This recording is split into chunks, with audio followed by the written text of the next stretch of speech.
大家好，我是小高姐，今天我们来做冰花煎饺。先来和面，360克面粉，这次用了有机的中筋面粉。水烧开，晾3分钟，水的温度大概在80到90摄氏度之间。倒入盆中烫面，热水烫面呢，可以让饺子皮吃起来更加柔软。搅成絮状，看不到干粉。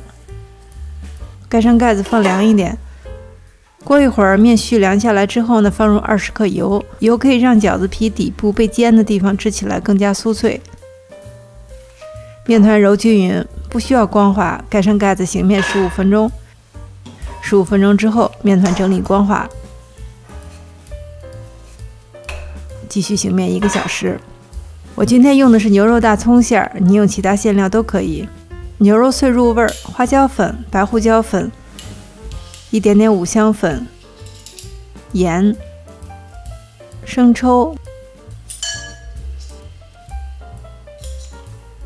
老抽、生姜泥，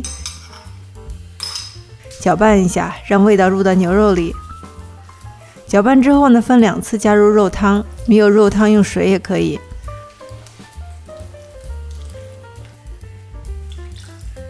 肉汤拌进去之后，肉馅是散的。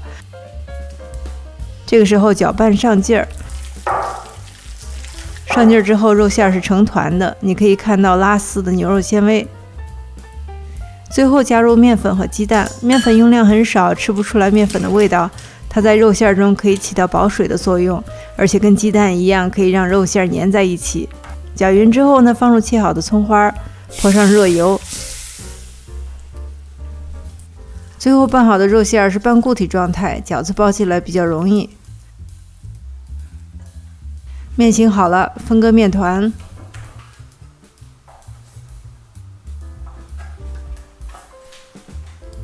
搓长，下剂子，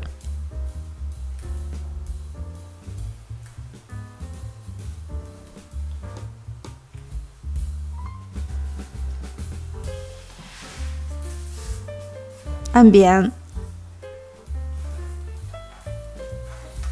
擀饺子皮，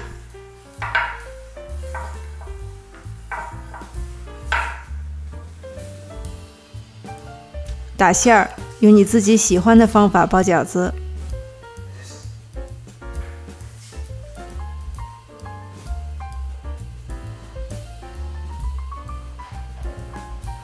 煎饺子之前，我们来看一下冰花是怎么形成的。1大勺面粉，1杯水，搅拌均匀。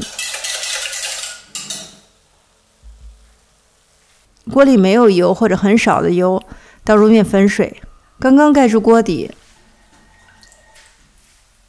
大火烧开，转中小火，慢慢的水分蒸发。你可以看到大部分是面片，没有冰花，小部分有一点冰花的样子，可能还是因为我倒了一点油的原因。有的地方颜色深，有的地方颜色浅，因为没有油作为介质，它受热不均匀。看到这里，你是不是有个疑问？是不是没有油就不能形成好看的冰花？第二个实验来验证一下。同样的配方，锅里有足够的油，倒入跟前一个实验大概相同分量的面糊水。你可以看到有冰花形成，颜色均匀，酥脆程度也可以。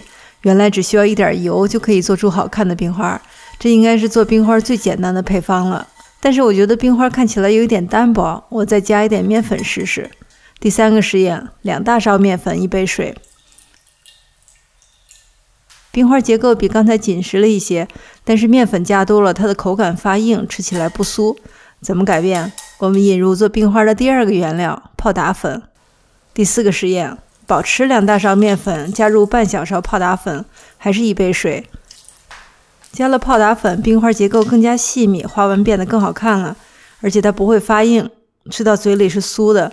这个冰花配方你也可以拿去用。但是呢，我还想引入我们做冰花的第3个原料，淀粉，看它是起什么作用的。第5个实验，只有2大勺淀粉和1杯水。样子很难看啊，没有冰花，是冰窟窿结构。但是它的口感跟面粉不同，是非常酥的。结合我们前面的实验来调整一下配方。最后一个实验，面粉、淀粉和跑打粉都用上。这个冰花的结构就很漂亮了，酥脆程度也是最佳。我用硅胶铲压一压，它就变成渣渣了。你可以想象它是非常酥脆的。通过实验，我们找到了最理想的冰花配方。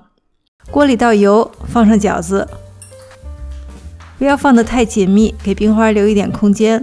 面糊水套入锅里之前呢，再搅一搅，跟刚才一样，面糊盖住锅底。锅盖不要盖得太紧密，留一个空隙。大火烧开，转中小火，快熟的时候呢，把盖子拿起来，最后把冰花煎到你想要的颜色。用一个比锅小1号的平底盘子扣在饺子上，手压住盘子，锅子侧过来，先把锅里的油倒出来，这个油可以用来煎第2锅饺子，然后顺势把锅倒扣过来。冰花煎饺完美出锅。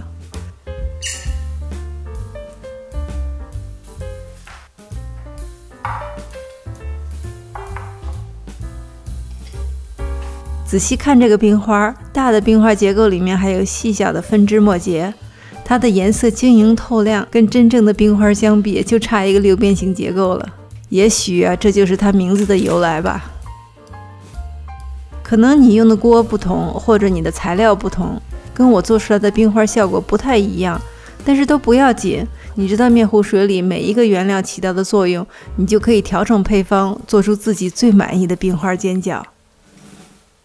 谢谢大家收看，我是小高姐，我们下期再见。